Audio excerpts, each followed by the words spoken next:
Alright, Tinfoil Gang, it's official. Today begins the deep dive into a little TV show called From, and in it we're gonna try to answer the question, guys, where are we?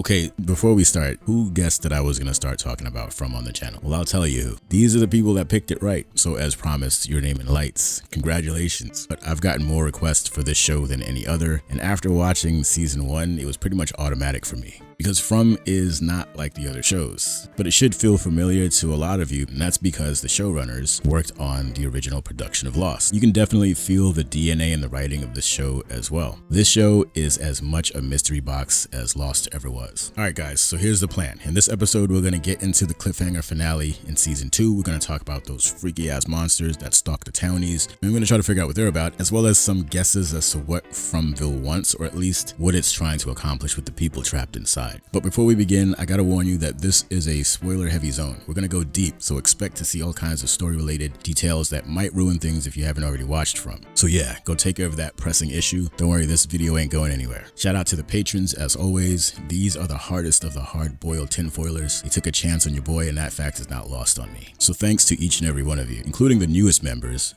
Laura Harvey, Tatiana, and Derek Heimforth. I can't thank you guys enough. Look for your name in the closing credits of every video going forward. Intro, check. Socials, done. It's time to dive.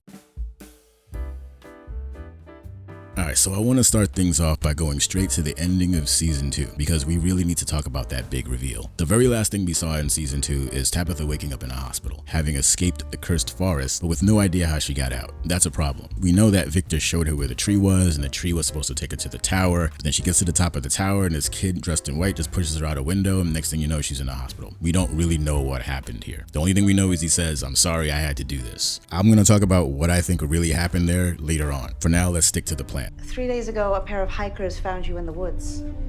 You were lying unconscious on the side of a trail. So the nurse in attendance says that Tabitha's body was found unconscious in the woods by some hikers. Now this is a big deal for a few reasons, with the most obvious one being that we can confirm that escaping Fromville is possible. Up until this point, we only knew this was not possible by normal means. So awesome, we can escape, but we still don't know exactly how it works. Also, Victor has never taken this trip himself, so he has no idea what's going on the other side, and Tabitha has no idea how to get back. Yikes. For Tabitha, getting back on her own would be a matter of finding the right tree in a forest full of trees. Needle in a haystack much. I bring all of this up because it's related to one of the popular theories about Victor and his sister Eloise, namely that she's still alive. The possibility that this is true seems far more plausible now that we know that the portal tree thing is actually legit. It's a legit exit. According to Victor's story, his mother did not make it out because he mentioned finding her body in the place where those bottles were tied to the tree, but there's no mention of the sister. Now some fans have concluded that Victor's mother was trying to escape through that portal with Eloise, but only Eloise made it out. So we get something similar to this in the story. This happens when Boyd and Sarah are trying to find their way out through the woods, and I think this was in season 1 near the end, and Boyd was able to get into the tree but not Sarah. So this kind of runs parallel to Victor's mother's experience, I think. Right, there's precedent for it. And I like this theory, it makes sense to me, mainly because of one extra little detail, and that's the lunchbox. Now the writers chose to make sure that we saw this, that this is a big deal. Victor gives Tabitha his old lunchbox, and he was nice enough to fill it with snacks. Now here I have to agree with the fans who think that the writers are setting Tabitha up to meet Eloise on the other side. Eloise will recognize the lunchbox as belonging to her brother, and this will spin them off into an arc where they come together to scheme for some way to try to get the townies or find their way back in. Nice and neat, right? Well, that's all well and good, but let me throw a little monkey wrench into the mix. I'm gonna mention the possibility, just keep your mind open, that the hospital scene isn't real. It might be that Tabitha is in a coma or unconscious and she's having some kind of hallucination brought on by the evil in the forest. Not super likely, in my opinion, but not outside the realm of possibility. When you consider just how much Fromville enjoys psychological torture trolling and its penchant for causing hallucinations, I could still see it happening. I hope for Tabitha's sake that this is not the case. And this leads right into my next theory, the cruelty. Now, we've been through 2 seasons so far, and during this time, we've watched the Fromville gang get harassed, harried, and horrified to the extreme the entire time. So what is the goal here though? What do these monsters actually want? What is Fromville actually trying to accomplish? The biggest tell, in my opinion, comes from examining the behavior of the monsters themselves. I think it can be said that this isn't just about getting their grub on. There's levels to this. By the way, this one right here, he's the worst. I hate this guy. this guy is the worst. It's because these monsters are never in a rush to close an account on one of these survivors. Everything from the casual gait to the calm manner in which they taunt their prey, their goal is not limited to wanting to crack you open like so many shrimp. They also get off on the terror. This makes certain bits of dialogue stand out to me. Whether it be an explicit line or an implied hint, we keep getting told in various ways that the pain and suffering of these people trapped here is important to whatever it is that's tormenting them in this town. It requires pain for some reason. That sounds like some psychic vampirism stuff to me. This is the reason why they never run at the townies and prefer to save up their energy and wait for you to mess up instead. They've got a captive audience, no need to rush. You remember Kelly in the tree in the bar? I'm sure you remember her. Yeah, I can't show it, but I'm sure you know what I mean. They wanted her to watch her partner as they had their way. These patterns make me think, or at least it gives me the sense, that the fear that they generate in their victims is primary, while eating folks is actually second order. Because, you know, you gotta eat at some point. You could buy a steak and throw it straight on the fire, or you could salt rub it, marinate, do all sorts of things to make it taste better. Either way, at the end of the day, you're gonna have a belly full of steak, but the seasoned steak makes a much better experience. And why am I talking about steak? Yes, I'm hungry, but that's besides the point. I honestly think the fear these monsters instill in their victims is just like seasoning their food before they feast. Yikesy, absolutely. The truth is, these monsters are totally capable of ending every person in town if they would just move with a little more urgency, a little more pep in the step, if you will. In the beginning, I thought maybe they were just eating them slowly because they weren't sure when they were going to get a re-up. I mean, who knows how long it'll be before another car full of clueless humans comes rolling into town like a Lunchable on wheels. But nah, the more I think about their behavior, the more clear it becomes. The idea that this whole town is some kind of supernatural bear trap holding on to victims like snacks for later is starting to resonate a little stronger after season 2. And yes, I know it's far more complicated than this, and we will discuss this in greater detail in the future, but for now, this is a good summation.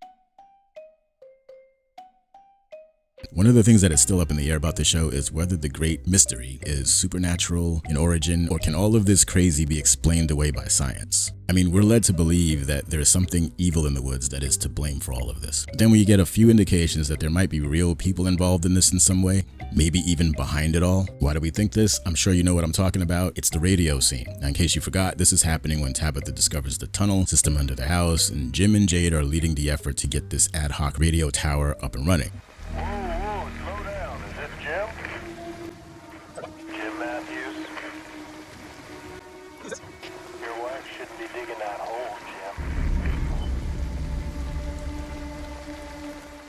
I don't know about you, but this sounded to me like a threat or a warning or a little bit of both. I say that because of the wry sarcasm in his voice. He doesn't sound like he's concerned for their safety, but that he's warning them because he's trying to help. You get the sense that this person on the other end is observing what's going on. This person probably knows that the townies are learning too much, they're going off script, and he's telling them to get back in their cage. This single scene has sparked a flurry of theories, stating that this is proof that Fromville is some kind of experiment, possibly run by an outside entity. I've seen the idea floated around that this is military or government run, suggesting that all of the townies were chosen and then inserted into this situation without their consent. Why? Maybe it's to see how they respond to the severity of the situation. I think it's important to also consider the idea that if this is an experiment, the thing that's being studied could also be the town or the entity itself. And the townies are kind of like mice tossed into the reptile tank to get the monsters to react for the purpose of observation. We're also given dialogue that indicates that people who seem to wander into this trap are not random, they're chosen, or something like that. The way this works or the rules are not known to us yet. We'll save this rabbit hole for later because there are a lot of examples I want to discuss in detail. But if there truly is a reason they ended up in Fromville, this would mean, or it could mean, that there's a common thread among the townies that we just haven't recognized yet. Remember Lost? Remember when we started to learn that everyone on the island was in some way connected to each other? This could be a similar thing. The townies seem to come from many different walks of life, from all over the country.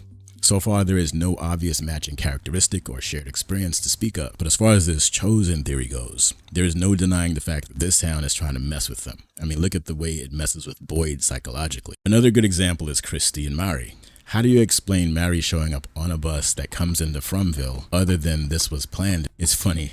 As soon as Mary arrived and we learned who she was, I felt so bad for Kenny. Man keeps catching L's and it's just not right. It's not right. Kenny's still a king. He'll be all right. Anyway, the arrival of Mary can be taken as an unmistakable indicator that the forest, or the power behind it, can choose people and bring them in. But it also says that the forest somehow knows the personal details of your life and then weaponizes this against you in the form of a manipulation. It's starting to feel like we're on a deserted island and a polar bear is going to come barreling out of the jungle at any moment. I think season 3 will expand on this idea though. We might see more improbable coincidences like her arrival. Okay, so before we go up for air, I've got one more From theory I need to talk about ASAP. Gotta get this theory off. So Fatima gets pregnant in season 2. She's freaked out by it because it's not supposed to be possible. She is incapable of being pregnant. She never says exactly why, which would have been helpful to us as an audience in figuring out what the hell is going on. I know these dastardly writers did that on purpose. Props. But the question remains, is this a miracle? I don't want to chalk this one up to chance. Not in this town. The real question here is she actually pregnant, or is it some kind of Fromville trick? Is Ellis justifiably worried that this baby might not be normal given the circumstances? The key takeaway is that there is something about Fromville that not only seems to defy the laws of time and space, but also things like healing from injuries and possibly even pregnancy where it shouldn't be possible. I'm getting strong Lost vibes here. Losties, you know what I'm talking about, guys. Where are we? Let's go back to Kelly one more time. Rest in peace. She was stuck to that tree and alive, and it should not have been possible, at least 99% of the time. Now, sure, this is possible in the real world. There have been stories of people experiencing massive head traumas like this and surviving, or at least not expiring right away. A very famous case involved a man who survived a railway spike being driven straight through his dome. This is an outlier. Typically, you don't survive this. But it could be that whatever this is altering reality and bucking the laws of nature. And it could be what kept Kelly alive long enough to be found, because that was the plan. And it might be the reason why her phone went off also, even though that should not have been possible because cell phones shouldn't work there. This is another clue that the world of Fromville does not operate under normal rules, and it has to be crazy making for the people trapped inside. They can never be sure of what is real, making the true danger hard to identify. I don't know how you don't lose your mind in a situation like that. Alright, Tinfoil Gang, that's a wrap. We're just getting started, but I think we laid down some groundwork for future dives. But if you like this video and you want more like it, tell me about it. Also, hit me with requests so I can start planning out future videos on specific topics you want to hear more about, or even just theories that you want me to examine. Silo's finale recap is up next, so look for that in a few days. Thanks again to the patrons and all the lovely people who prop me up with kindness. I see you, I appreciate you. So today, tell somebody you love them. Always be good to yourself, and I'll see you in the next one. Peace.